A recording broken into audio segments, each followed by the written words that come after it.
All right, what's up? I'm going to go over how many keywords you should use in your content. I bet we'll have a few people in the chat.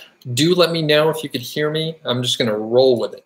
I got an email early this morning and it said, I saw a video about how many keywords to use and I'm wondering, is that per piece of content? I saw other videos where people said to use 4 to 9 keywords, and John, as the person that sent it in, thank you, John, by the way, said, how many keywords should I use? How many should I target per piece of content? So I'm going to go over 2 main pieces of content, and the answer, by the way, is probably going to be a little bit unsatisfying. All right, Justin's on. What's up? Good to see you, buddy. You're gonna have to give me a shout. And this is gonna be one of the shorter form videos. I'm gonna try and get to the point a little bit faster.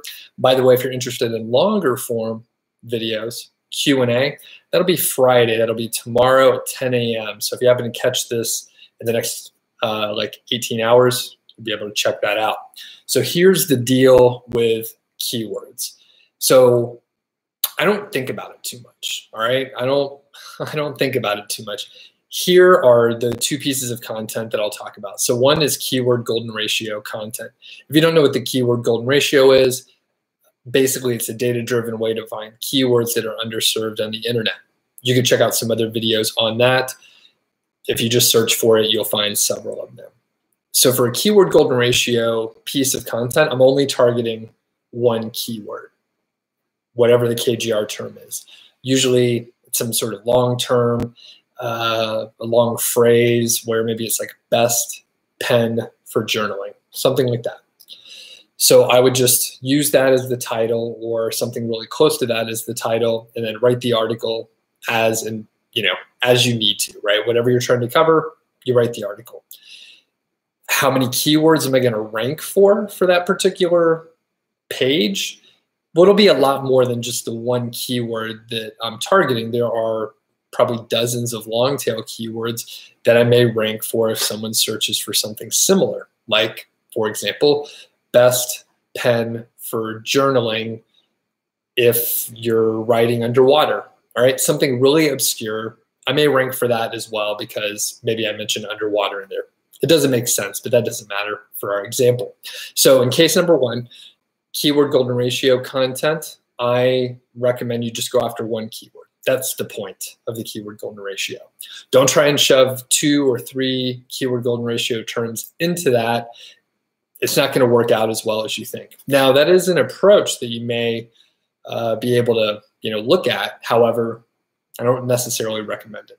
The other kind of content is going to be like longer form content, and that is going to be stuff that is not KGR compliant. You're not using the keyword golden ratio. You're just writing content. You can pick, a handful of keywords that are maybe related. Maybe you pick like a gel pen and then like a fountain pen, and you want to write an article where you're kind of targeting 2 terms. Bad example, but I use pens a lot because they're just right in front of me.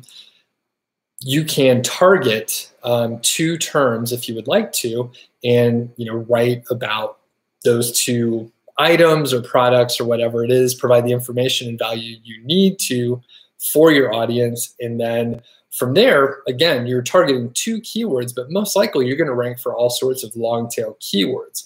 Now, what does this like sort of mean? On a grand scale, if you think about the visitor, the searcher out there who is trying to find information, you'll be able to try and help them, right? If you're thinking about the visitor and how you could help them, the information they're looking for, the problem they're trying to solve, the pain they're trying to get rid of, if you take care of that, you'll be in good shape. So if you have that in the back of your mind, you'll be okay. Now, if you are looking at it, from a strategic standpoint, you're thinking, well, I want to maximize the amount of keywords that I could rank for in that article, it'll lead to short-term, potentially bad decisions. Not necessarily bad, but there's a chance that you may end up taking an article that could be good and valuable and then making it a little bit weird. You may end up stuffing keywords into that article so that it's just not going to rank, and you won't know what's going on because you were just trying to put in 9 to 12 keywords like some person said, but maybe it's out of context and that sort of thing. So my overall point is, if you have the visitor in mind and try to solve their problem, that is the best route to go. So for me, I don't try to figure out how many keywords I'm going to try and rank for or anything like that. I have a keyword in mind, and then I'll ask a writer to write it. I don't give them any guidelines about using keywords. I don't tell them anything. In fact, if someone has SEO writer in their credentials or resume, I don't hire them. I literally stay away from someone who says that they're an SEO writer, because I don't know if they know what they're talking about, and I may end up with like a piece of content that, should have been published in 2005. It's stuffed with keywords, and they're using, very strange phrasing just to use keywords because they think that's what I want. So that's my overall point for today. If you're new to the channel, I'm Doug Cunnington. I talk about Amazon affiliate sites a lot and project management, general internet marketing.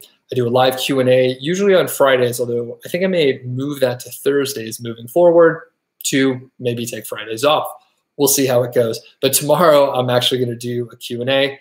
I see we have Mark in there. We have Alwayne. We have Curious Devil, what's going on in Duke, kind moderator. And then we have a couple random questions, but I'm a nice guy. I'm going to go ahead and answer them here. Alwayne says, since the Google update, most of my KGR posts moved from page 1 to page 5. And trust me, they're high quality. Okay, that's not really a question. It's more of a statement. But Alwayne, I think you're maybe asking me what I think. So in general, I haven't gathered like a ton of data on the new update, but per my understanding, I've heard it has to do with some sites that maybe cover like medical related terms or other terms where the authority and or the expertise of the site is important. So I don't know if yours falls into that. I'm not sure. However, Duke has a good suggestion. It says compare the new top pages to your page. Look at the keyword density and where they're placed. And literally, that is Duke. That's the same exact answer that I gave to some people. When you're doing this sort of analysis, you have to look at the data that we have available. So the best data that you have is literally the results that are now in Google. So you could totally, reverse engineer what they've done.